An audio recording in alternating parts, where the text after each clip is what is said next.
Bonjour. Alors, on va se poser une question un peu étrange. Et si la couleur rouge n'existait pas vraiment dans le monde, mais seulement dans notre esprit? C'est le genre d'idée vertigineuse qu'un économiste, FAH, a exploré dans un livre assez surprenant, L'ordre sensoriel. Alors oui, on le connaît pour l'économie, mais là on va s'intéresser à son travail sur la psychologie, pour comprendre comment notre cerveau fabrique notre perception de la réalité. Commençons avec cette question qui a l'air toute simple. Qu'est-ce que le rouge? Spontanément, on pense à une pomme, à un panneau stop. On se dit que c'est une propriété de l'objet, tout simplement. Mais en fait, c'est beaucoup, beaucoup plus complexe que ça n'en a l'air.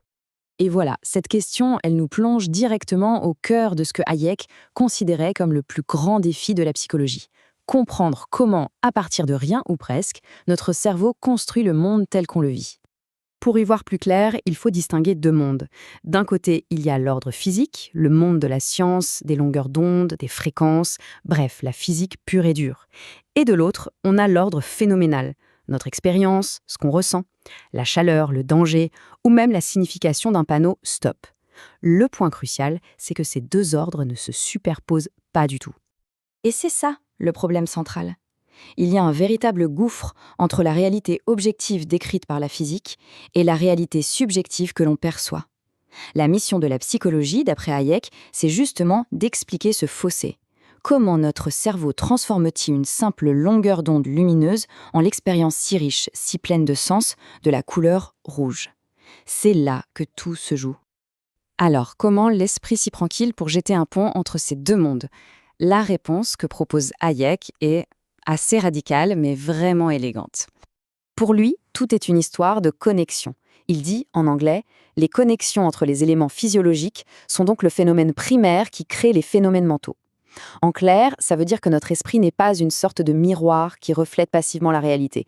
Non, c'est un constructeur actif et les briques qu'il utilise, ce sont les relations entre nos neurones. Il faut donc voir l'esprit non pas comme une chose, mais comme un ordre. C'est un système dynamique qui passe son temps à classer et à organiser les milliards d'informations qu'il reçoit, un peu comme un bibliothécaire ultra efficace. La qualité d'une sensation ne vient pas du stimulus lui-même, mais de la place qu'il va occuper dans cet immense réseau de relations. Le mot-clé, vraiment, c'est celui-là, classification. Il faut imaginer un flux continu de données brutes qui arrivent au cerveau. Et lui, tel un grand chef d'orchestre, il va regrouper, relier, étiqueter toutes ces données pour créer les catégories qu'on connaît. Les couleurs, les sons, les odeurs. C'est ce processus qui donne un sens à tout ce chaos.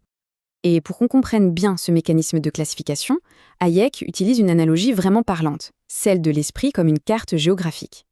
Alors, décomposons un peu. D'abord, les stimuli du monde extérieur sont traduits en signaux électriques, les influx nerveux. Ensuite, le cerveau, agissant comme un cartographe, commence à relire les points. Chaque fois que deux influx se présentent ensemble, il renforce la connexion entre eux.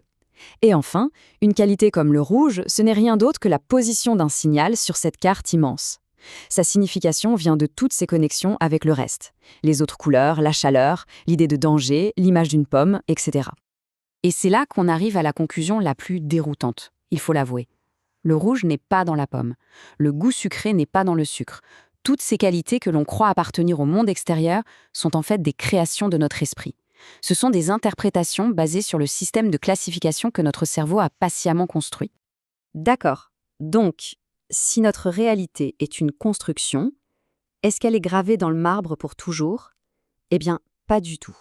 Et c'est peut-être l'aspect le plus fascinant. Les exemples sont partout autour de nous. Un sommelier, à force de pratique, affine sa carte des saveurs jusqu'à distinguer des notes que la plupart d'entre nous ne soupçonnent même pas. Un musicien entraîne sa carte auditive pour percevoir des différences de hauteur infimes. L'expérience ne se contente pas de nous informer sur le monde.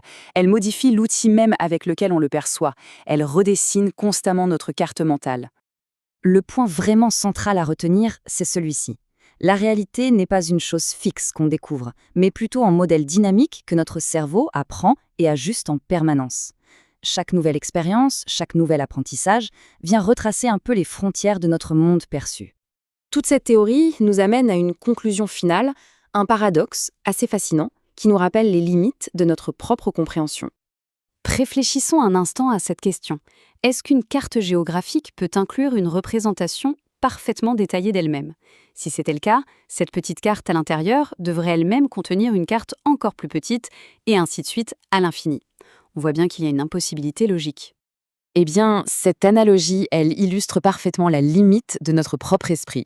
C'est assez simple. Pour qu'un système puisse classer ou expliquer complètement un autre système, il doit être plus complexe. C'est logique. Donc, notre esprit, qui est lui-même un appareil de classification, ne pourra jamais se modéliser, se comprendre lui-même dans les moindres détails. On peut en comprendre les grands principes, mais jamais la totalité.